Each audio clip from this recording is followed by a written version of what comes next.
Ow!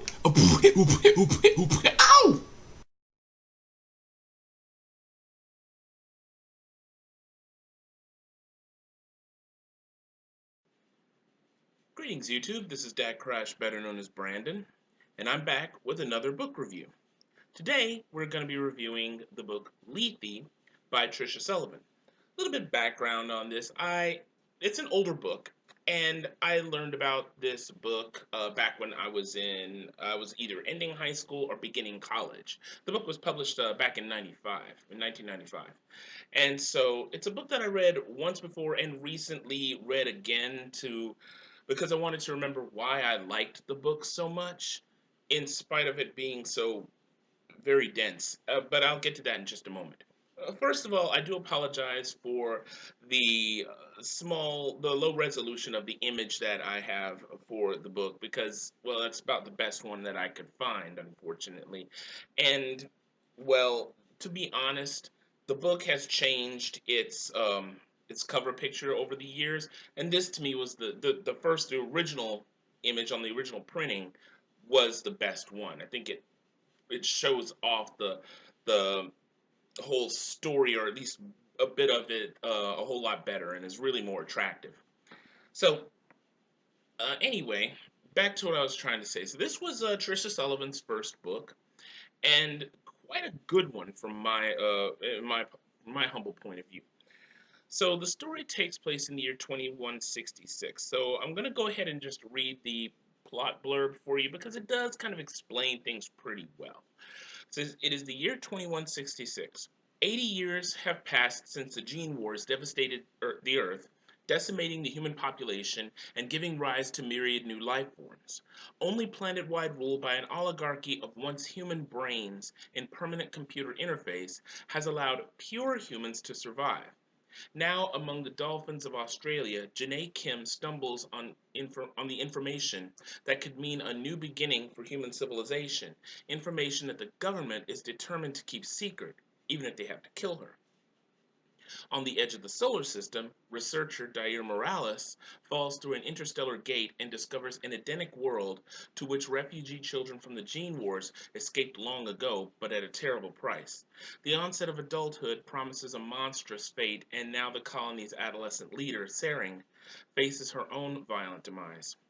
Only when Janae exposes the long-buried truth about the Gene Wars does Tsering realize that the memories trapped in the planet's strange sentient trees have the power to save or destroy not only the colony, but the hope of humanity itself.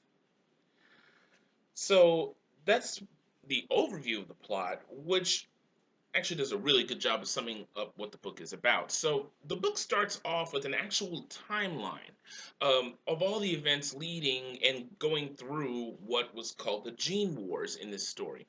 It's a series of terrible wars that were fought against these mega corporations that were doing these experiments on the human race and on the environment of the planet, which ranged from just plain amoral to outright psychotic. So the countries of the earth ended up fighting against a lot of these countries, which were exploiting third world nations. But the result was violent to the point where it made Earth nearly inimicable, to human life because of tons of chemical weapons and biological weapons in the forms of viruses that either were designed to kill or mutate the life on this planet to um, basically previously unknown forms. And to not only that, but these corporations in their hubris continued on a lot of their terrible experiments while these wars were going on. The worst of the lot was a company called Ingenix, which becomes a very big focus in the story as it goes on. So in the aftermath of the Gene Wars, because of all the viruses and chemical weapons and nuclear weapons that were used, the Earth is quite a different place. A person like you or me would not be able to survive in the atmosphere. It seems like the ozone layer has been degraded to the point where even standing out in the sun too long will hurt you. To say nothing about all the veritable cornucopia of all the viruses and strange new life forms that exist on Earth.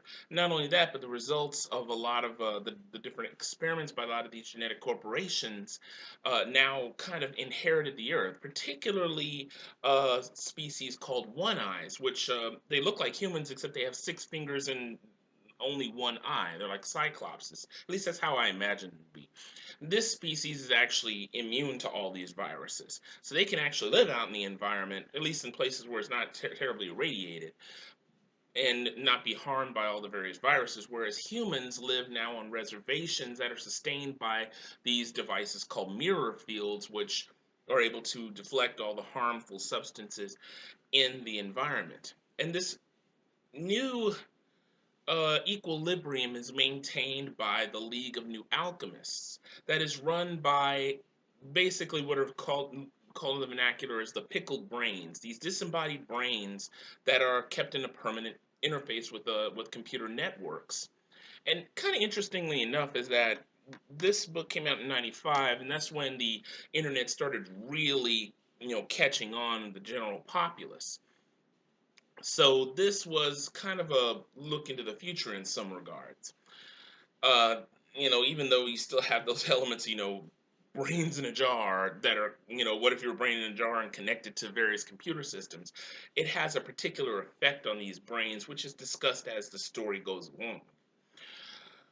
Now, anyway, so these brains that are kept in that are kept in permanent basically communication with computer systems, along with a group of humans that were affected by the experiments of the gene wars, called altermotors, are able to communicate with dolphins and cetaceans in order to help to unravel data in a very very rapid manner, and combined with the efforts of the heads, as they're normally called, the pickled brains, they're able to maintain, like I said, a sort of balance in the earth now, where you have reservations outside the remains of the old cities where pure humans are kept to try to maintain their lifestyle, and to try to and also entrusting the one eyes to taking care of the earth so that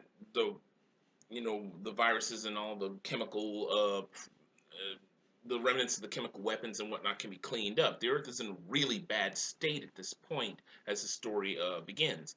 The story is kind of interesting. It diverges into two separate stories. One involving Janae Kim, a very young altermotor, who at first is working with the League of New Alchemists, or the League as it's simply called, and another, a space researcher called Dair Morales, who was working on an interstellar object or at the edge of the solar system beyond Pluto called undercoaling. It's something that was discovered right before the gene wars happened. It's a strange object. No one knows if it's been made by aliens or if it's something that's just a spatial phenomenon, but it has gates that open to various parts of the universe. But thus far, no one who had gone into the gates had ever come out again, and probes that were sent in sent back data that pretty much told them nothing. I apologize. My neighbor has a motorcycle that he likes to rev up and ride at night. Anyway, all that aside, this researcher accidentally falls into a new gateway that opens up on undercoaling, which leads him to a new planet which seems to be settled by children. And with the help of Tsering, the children's leader, who oddly seems to have been frozen in time, she's over 80 years old, though she still looks like a prepubescent girl.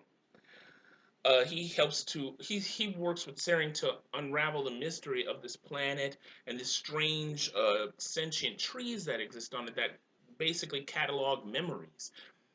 It's kind of complicated what these trees do, and so you really would have to understand the whole story.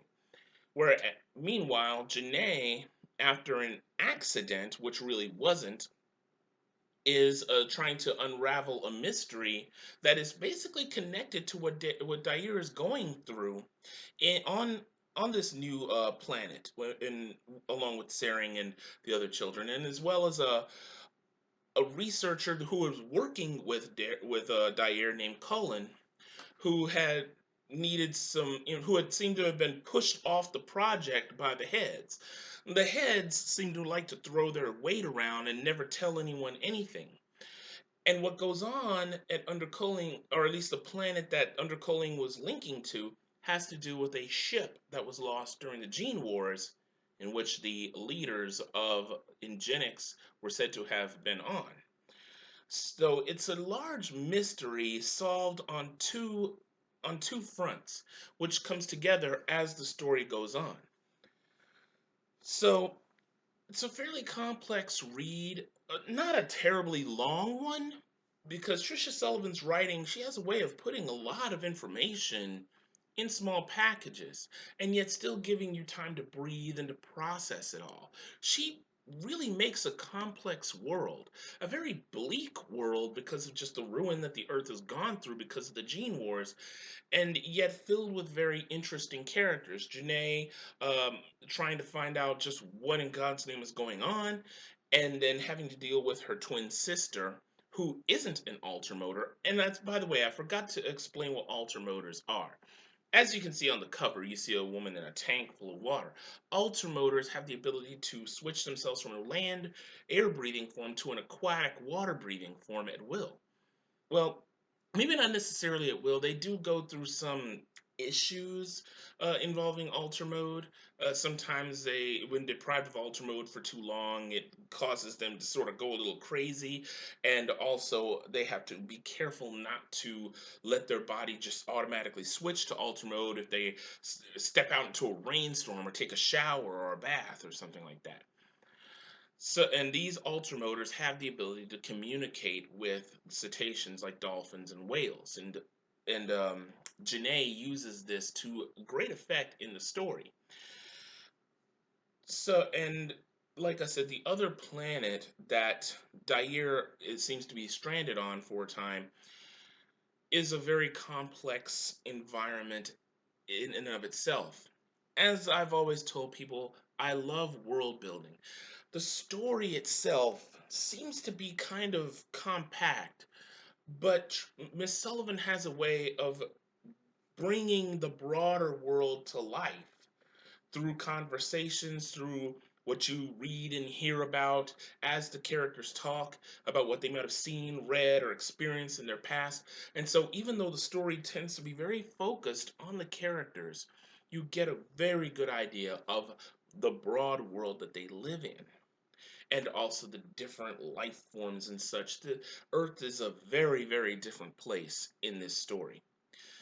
Now, and like I said, I think this is what really made the book, really shine for me. As short and sweet as the tale seems to be, is that vast world building. As you all know, I'm a big fan of that. Now, as for negative points, really the only negative point I think that really hit me was how the story ended. It's ended on a very uncertain note, very sad note. I think what she was trying to convey was one thing, but it turned out to feel a completely different way in what happens on that planet and what happens on Earth. And though the big reveal about the whole conspiracy that Janae uncovers with the help of Cullen and then later on some of the One Eyes and Dair and also Tsering, the payoff at the end seems to make it almost feel like a Pyrrhic victory because it's left you wondering what's going to happen, and it ends on a very sad note in regards to Dair, which I don't really want to go into. Of course, I really would recommend you read the book. It's very, despite the ambivalency of the ending, I think that it's still well worth reading. The book has gotten very good reviews and has been nominated for several awards.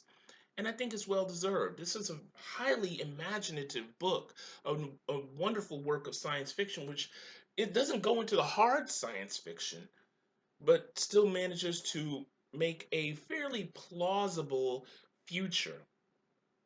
Um, Yet frighteningly plausible in respect of how much the Earth was ruined because of the gene wars. So I say give it a shot. And on a scale of 1 to 10, Lethe is probably between a 6 and a 7. Like I said, the payoff at the end kind of it disappointed me a little. But the story itself does keep you very, very interested. And it's not to say that the story is anticlimactic. It's not.